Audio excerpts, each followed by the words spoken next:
Shri Swami Samarth निशाराज voice या चॅनलमध्ये तुम्हा सर्वांचं स्वागत आहे।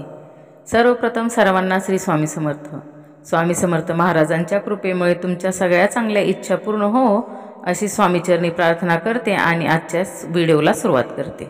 तर आज आपण शुक्रवारची जीवितची कहाणी ऐकणार आहोत। ऐका शुक्रवारा तुमची कहाणी। आटपाट नगर होतं, तिथे एक राजा होता। त्या राजाला मुलगा नव्हता। तेव्हा राणीनं काय केलं, एका सुईणीला बोलून आणलं। अगं सुईणी, मला नाळवारीसुद्धा एक मुलगा गुपचूप आणून दे, मी तुला पुष्कळ द्रव्य देईन। सुईणीनं गोष्ट कबूल केली। ती त्या तपासावर राहिली। गावात एक गरीब ब्राह्मणाची बाई गरोदर राहिली। तेव्हा ही सुईणी तिच्या घरी गेली आणि तिला सांगू लागली की बाई तू गरीब आहेस, तुझं बाळंतपण पोट दुखू लागलं तेव्हा मला कळव, मी तुझं बाळंतपण फुकट करीन। तिने होय म्हणून सांगितलं। नंतर ती सुईण राणीकडे आली। बाईसाहेब, आपल्या नगरीत एक अमुक गरीब ब्राह्मणाची बाई गरोदर आहे। तिला नुकता दुसरा महिना लागला आहे। लक्षणं सर्व मुलाचीच दिसतायत। तेव्हा आपल्या घरापासून तो तिथपर्यंत कोणास काही कळणार नाही असं एक गुप्त भुयार तयार करावं। आपल्यास काही दिवस गेल्याची अफवा उठवावी। मी तुम्हास नाळवारीचा मुलगा आणून देईन। असं ऐकल्यावर राणीला मोठा आनंद झाला आणि जसजसे दिवस होत गेले त्याप्रमाणे डोहाळ्याचे ढोंग केले। पोट मोठं दिसण्याकरता त्याच्यावर लुगड्यांचा घड्या बांधल्या। भुयार तयार केलं। 9 मास भरताच बाळंतपणाची तयारी केली। इकडं ब्राह्मणबाईचं पोट दुखू लागलं। सुईणीला बोलवून धाडलं। त्याबरोबर तुम्ही पुढं व्हा, मी येते म्हणून सांगितलं। धावत राणीकडे आली। पोट दुखण्याचं ढोंग करू सांगितलं। नंतर ब्राह्मणाच्या घरी आली। बाई तुझी आहे पहिली खेप, डोळे बांधलेस तर भिणार नाहीस, नाही बांधलेस तर भय वाटेल असं सांगून तिचे डोळे बांधले। ती बाळंतीण झाली। मुलगा झाला। सुईणीनं एका दासीकडून भुयाराच्या वाटेने मुलगा राणीकडे पाठवला। मग तिनं वरवंटा घेऊन त्याला एक कुचा बांधला आणि तिच्या पुढं ठेवला। मग बाईचे डोळे सोडले। तुला वरवंटाच झाला असं सांगू लागली। तिनं नशिबाला बोट लावलं। मनामध्ये दुःखी झाली। सुईण निघून राजवाड्यात गेली। राणीसाहेब बाळंतीण झाल्याची बातमी पसरली। मुलाचं कौतुक होऊ लागलं।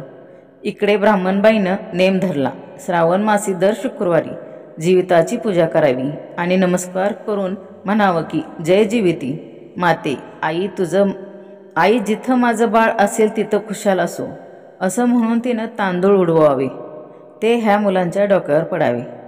हिरवं लुगडं नेसणं, हिरव्या बांगड्या लेणं, तसंच कारलीच्या मांडवाखालून जाणं वर्ज्य केलं। तांदळाचं धुणं ओलडणं बंद केलं।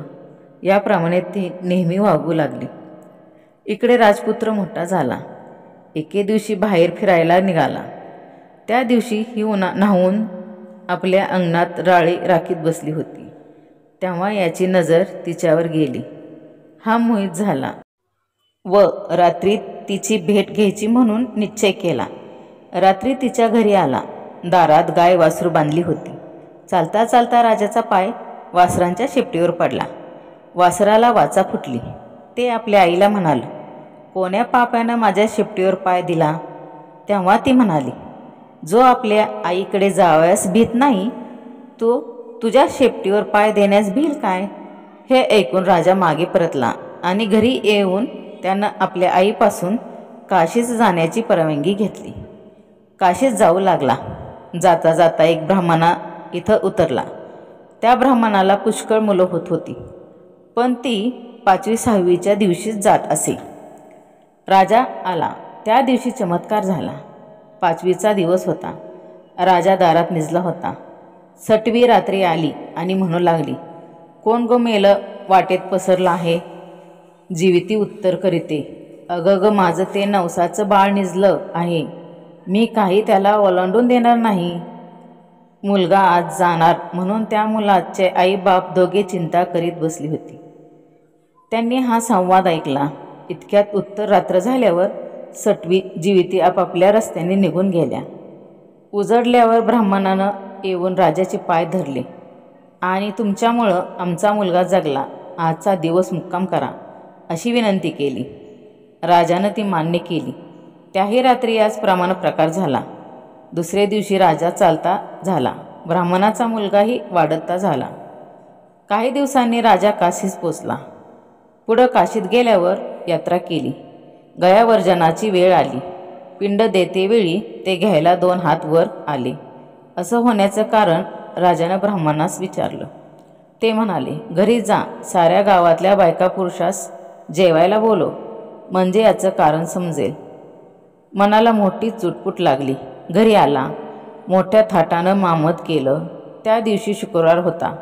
गावात ताकीद दिली, घरी कोणी चूल पेटू नये, सगळ्यांनी जेवायला यावं. ब्राह्मणीला मोठं संकट पडलं. राजाला निरोप धाडला. मला जीविताचं व्रत आहे. माझे नेम पुष्कळ आहेत. ते मला पाळला तर जेवायला येईल. राजानं कबूल केलं. जिथं तांदळाचं धुणं होतं ते काढून तिथं सारवून त्यावरून ती आली. हिरव्या बांगड्या भरल्या नाहीत. कारल्याच्या मांडवाखालून गेली नाही.